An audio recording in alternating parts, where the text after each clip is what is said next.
मैं आपको बताऊंगा कि पोल्ट्री फार्म बनाने में कितना खर्च आता है और उसके साथ साथ मैं आपको इसके बारे में पूरी जानकारी दूंगा कि किस डायरेक्शन में आपको ये बनाना चाहिए।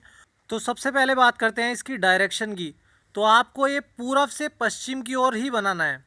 मतलब जो लंबाई रहती है पोल्ट्री फार्म की वो पूरब से पश्चिम की ओर ही रखनी है। इससे क्या होगा, आपके फार्म में बरसात का भी ज़्यादा असर नहीं होगा और ज़्यादा गर्मी का भी असर नहीं होगा। क्योंकि जितने भी आइडियल फार्म हैं वो सभी इसी तरह से बनाए गए हैं। आप देखोगे जितने भी आपके एरिया में आसपास फार्म होंगे ज़्यादातर इसी पूरब से पश्चिम की ओर ही बनाए हुए हैं। तो आपको भी ऐसा ही बनाना है। और आपको एक और चीज़ मैं बताना चाहूँगा कि आप ये शेड के बीच में थोड़ी सी जगह देख रहे होंगे लगभग 1 फीट की, तो ये आपको भी छुटवानी है। इससे क्या होगा, गर्मियों में आपको काफ़ी आसानी होगी। जो भी आपके फार्म के अंदर गैस बनेगी वो सभी इसके थ्रू बाहर निकल जाएगी। और इसके लिए मैं एक और चीज़ आपको ये भी कह देता हूँ, इसके अंदर एक जाली लगवाई जाती है जो फार्म के साइड में लगती है, वो ही हमने यहाँ पर भी लगवा रखी है, जिससे कोई भी जंगली जानवर या पक्षी इसके अंदर से नहीं जा सकता। और आप देख पा रहे होंगे ऊपर की तरफ हमने फीड के बैग्स लगा रखे हैं। ये सर्दी की वजह से लगा रखे हैं हमने। वैसे बारिश इसके अंदर नहीं जाती क्योंकि ये काफ़ी हिस्सा इसका शेड का बाहर निकला हुआ है, तो इससे बारिश अंदर नहीं जाती। और आपको मैंने जैसे बताया इसके अंदर जाली ज़रूर लगवानी है आपको, क्योंकि मैंने देखा है काफ़ी सारे पोल्ट्री फार्मर ये मुझसे सवाल पूछ रहे थे कि इसके अंदर को कोई भी पक्षी या जंगली जानवर जा सकता है, तो इसलिए हमने यहाँ पर जाली लगवा रखी है। और आपको शेड कुछ इस तरह से बनवाना है। और आप देख भी पा रहे होंगे कि हमने सीमेंट वाली शेड लगवा रखी है अपने फार्म में। तो ये ज़्यादा गर्म नहीं होती गर्मियों में, और सर्दियों में भी इसका काफ़ी फ़ायदा रहता है। और एक और चीज़ मैं आपको ये भी बताना चाहूँगा कि गर्मियों में आप थोड़ा और इंतज़ाम करके अपने फार्म को ठंडा रख सकते हैं। जैसे आप देख पा रहे होंगे ये आपको सामने की तरफ पुआल दिखाई दे रही होगी। ये हमने लास्ट ईयर डलवाई थी, पिछले साल हमने अपनी शेड पर अच्छी तरह से डलवा दी थी।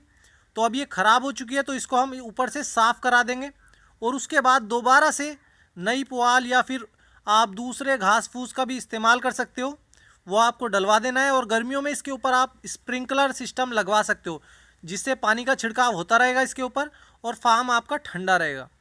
और एक चीज़ और ये भी रहेगी कि धूप का ज़्यादा असर नहीं पड़ेगा, क्योंकि अगर शेड गर्म हो जाता है तो अंदर जो मुर्गे रहते हैं उनमें मोर्टेलिटी होने लगती है गर्मी की वजह से।